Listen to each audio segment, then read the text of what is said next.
पावसाळी पर्यटनासाठी बदलापूरच्या प्रसिद्ध कोंडेश्वर धबधब्यावर पर्यटकांची गर्दी होऊ लागली आहे। या ठिकाणी ऐतिहासिक शिवमंदिर असल्यामुळे देवदर्शनासोबतच पर्यटक निसर्गाचा आनंद लुटण्यासाठी येत आहेत। पर्यटकांची गर्दी वाढल्यामुळे स्थानिकांना रोजगारही मिळू लागलाय। या ठिकाणी वडापाव, भजी, भुट्ट्याचा आस्वाद घेण्यासाठी स्टॉल्सवर गर्दी होताना दिसते। बदलापूरपासून 6 ते 7 किलोमीटर अंतरावर प्रसिद्ध असा कोंडेश्वर धबधबा आहे। सध्या हा धबधबा ओसंडून वाहतोय। या धबधब्यावर बदलापूरसह मुंबई ठाण्यातील पर्यटकांची गर्दी वाढू लागली आहे। बदलापूरकरांची ऑक्सिजन व्हॅली म्हणून प्रसिद्ध असलेल्या कोंडेश्वर परिसरातला निसर्ग पावसाळ्यात भरून गेलेला असतो।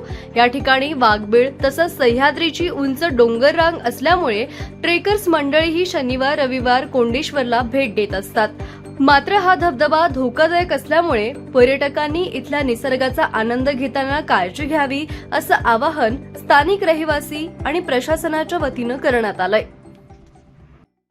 आम्ही दरवर्षी इकडे कोंडेश्वरला येतो। खूपच छान स्थळ आहे, प्रेक्षणीय स्थळ आहे। खूप धबधबे आणि वॉटरफॉल सगळं इथे आहे आणि विशेषतः इथे मंदिर आहे, जे फेमस मंदिर आहे इथलं कोंडेश्वर म्हणून प्रसिद्ध। तर सगळ्यांनी इथे यावा आणि इथे जे पर्यटनाचं आहे ते वाढवायला पाहिजे सगळ्यांनी। आणि ते पण मेन गोष्ट म्हणजे कचरा वगैरे नाही करायला पाहिजे असं वाटते। एवढं चांगलं स्थळ आहे तर आपण त्यांची काळजी घ्यायला पाहिजे। मी बदलापूरचाच आहे आणि आमच्या इकडे सर्व बदलापूरकर वासी या क्षणाची वाट बघत असतात की कधी एकदा पाऊस येतो आणि कधी कोंडेश्वर फुलून निघतो। आणि हे म्हणजे एक रिचार्ज स्टेशन आहे। जो पेशंट असेल तर आम्ही त्यांना तेच सांगतो की तुम्हाला थेरपी करायची असेल तुम्ही कोंडेश्वरला पावसाळ्यात जा, कारण इकडे खूपच चांगलं वातावरण असतं, धबधबे असतात आणि मेन म्हणजे कसं आहे इकडे तुम्हाला धबधबा भेटेल आणि धार्मिक स्थळ पण आहे। इकडे कोंडेश्वर देवस्थान आहे तर इकडे ते धार्मिक फिलिंग पण भेटते, स्पिरिच्युअलिटी पण भेटते। फक्त आम्हाला इकडच्या येणाऱ्या पर्यटकांना एवढंच सांगायचं आहे की इकडे आल्यावर तुम्ही मजा करा, पण फक्त इकडे व्यसन काय करू नका किंवा काही ठिकाणी दारूच्या बाटल्या पडलेल्या असतात ते करू नका, कारण लहान मुलं पोहतात बितात तर त्यांना लागू शकतं।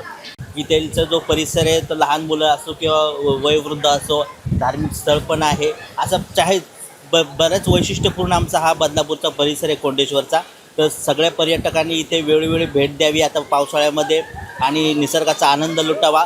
थोडी काळजी पण घ्यावी, कारण जो पाण्याचा फ्लो असतो वगैरे आपण त्याच्यामध्ये थोडंसं काळजीने गेलं तर बरं होईल आणि आपला जो आनंद आहे त्याचाही पण आपल्याला आनंद लुटता येईल।